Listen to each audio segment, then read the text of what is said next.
Alors, nous sommes dans un service d'archives. Donc, effectivement, nous sommes, plutôt de la matérialité du temps. Alors, nos documents illustrent le temps qui passe. En rang serré, avec au centre Nicolas Sarkozy, visage fermé. Autour, 200 jeunes, un comité d'accueil plutôt agité. Il illustre aussi une histoire. Néanmoins, dans cette histoire, il y a des creux, il y a des vides et il y a des choses qu'on ne sait pas. C'est vrai que plus on va entrer dans la partie la plus ancienne de notre histoire, plus on va être dans quelque chose de l'ordre du récit oral et plus on va être dans une forme de légende.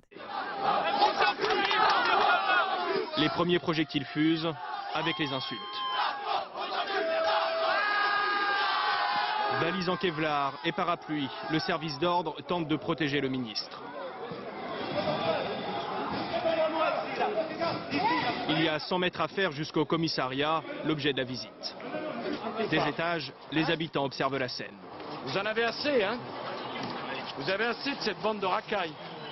On va vous en débarrasser. La légende, c'est ça, c'est aussi comment on a des éléments, nous, historiques et des faits réels, et puis après, comment les personnes, la population, reprend aussi toutes ces choses-là, avec aussi des choses qui se transmettent et qui peuvent donner lieu à la légende.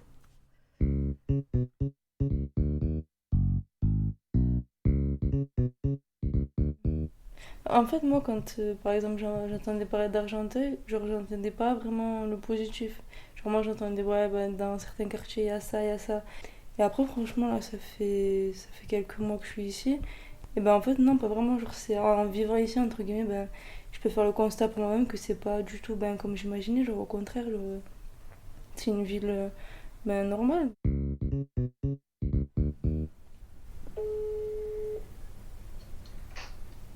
Allô? Yamina, Oui, comment vas-tu? c'est qui? C'est ton voisin préféré. Ah, ça va, tu vas bien? Oui, j'ai cru que tu allais demander lequel c'est. Qu'est-ce qui se passe? Tu vas pas bien? Non, pourquoi tu dis ça? Ah non, parce que dans ta voix. Ah, je suis un petit peu fatiguée, mais ça va. Je suis arrivé ici, j'ai été extrêmement. J'ai pas pu habiter ici automatiquement. La première fois, j'ai beaucoup de préjugés, beaucoup de priori et tout.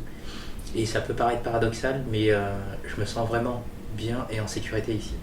Moi, je connaissais pas Argenteuil avant de venir. Je connaissais pas la banlieue avant de venir. On a des préjugés aujourd'hui. T'habites à Argenteuil et ce petit préjugé de banlieue que moi je connaissais pas. Pour la petite histoire, je suis franco-ivoirien, mais je suis, on va dire, Ouest Afrique, parce qu'en réalité, je suis d'un père ivoirien, d'une mère béninoise. Je suis né au Nigeria. J'ai grandi en Côte d'Ivoire, au Bénin, au Togo, au Ghana. Aussi étonnant à Argenteuil, je me sens, parce que j'ai des voisins famille, en fait, des personnes, et des personnes qui peuvent être tous, ils ne sont pas tous parfaits, mais je pense que ça s'adapte à chaque, on s'adapte à chaque voisinage. Et par contre, envers moi, une vraie bienveillance. C'est dommage qu'on n'apprend pas assez sur sa ville. Malheureusement, par exemple, on sait très bien qu'en 2000, alors je ne me trompe pas, en 2007, il me semble que Sarkozy était venu ici quand il était Premier ministre, ou enfin, je ne sais pas dire des bêtises, et qu'il a dit je vais faire nettoyer au Karcher. Franchement, il y a ce côté négatif d'Argenteuil, alors que franchement, on sait très bien qu'Argenteuil, ça a une histoire, et que malheureusement, je pense qu'on n'apprend pas assez, que nous-mêmes, on ne veut pas en chercher plus, et qu'on ne n'enseigne pas assez à l'école sur notre ville. Je trouve que c'est dommage. En fait, il a dit je veux nettoyer la racaille, en s'entendant que si c'est des racailles qu'on fait, que les argenteuillers font beaucoup de bruit, etc. C'est dans ce sens-là qu'entre guillemets il va mettre des choses en place, alors que c'est méchant de dire ça, mais on est plus argenteuillé que lui quand il est venu, voilà. Donc vraiment que je me dis, je trouve que c'est de venir dans cette ville, de dire ça, je trouve que c'est voilà. En fait, je pense que ça rabaissait un peu les habitants de cette époque. Je pense pas que la ville définit la personne, en fait. Je pense pas que ton environnement te définit. On me renvoyait mon image de ce que j'étais, d'où je venais. Et ça devient insupportable. Et en même temps, j'allais presque leur dire merci, parce que c'est ça aussi qui m'a aidée, qui m'a poussée. On nous a tellement renvoyé des choses qu'on avait envie d'exploser. Et quand Sarkozy, par exemple, est venu sur la dalle en disant on va vous débarrasser de cette racaille, ou bien quand il a dit à la cité je sais plus quoi, il parlait de moi, il parlait de mes frères, de mes sœurs, de mes frères d'armes, mes sœurs d'armes en quelque sorte. Hein. Il parlait de nous, de notre famille. Et il savait rien. Dans la cité, il y avait une solidarité énorme.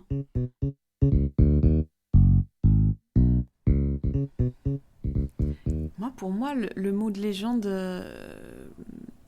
résonne fort parce qu'en fait, Argenteuil est aussi une ville de banlieue proche de Paris, et qui malheureusement est entachée d'un certain nombre de faits qui sont pas du tout des légendes, qui sont des faits malheureusement difficiles sur la ville.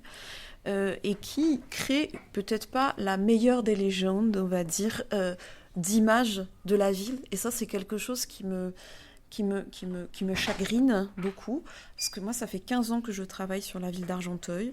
Je rencontre des gens très attachés à leur ville, des natifs ou des personnes qui aujourd'hui sont sur cette ville et qui sont heureux d'être sur cette ville, et qui œuvrent pour cette ville, pour que justement on ne retienne pas que la notion de fait de banlieue qui serait néfaste pour tout le monde en fait. Et j'aimerais qu'on voit toute la beauté aussi de cette implication des populations, cette générosité qu'ont les populations entre elles pour se souder et pour faire face à des problématiques économiques très lourdes, et avec des statuts de personnes qui sont vraiment en grande difficulté. Et il y a aussi une immense solidarité, et ça c'est pas une légende, c'est une réalité que j'ai vue de mes yeux et qui fait qu'aujourd'hui je continue à travailler sur cette ville. À la recherche de la légende, réalisation Lovely Company, création sonore Da Silva à contre-courant, produit par Toi et Joie Post Habitat.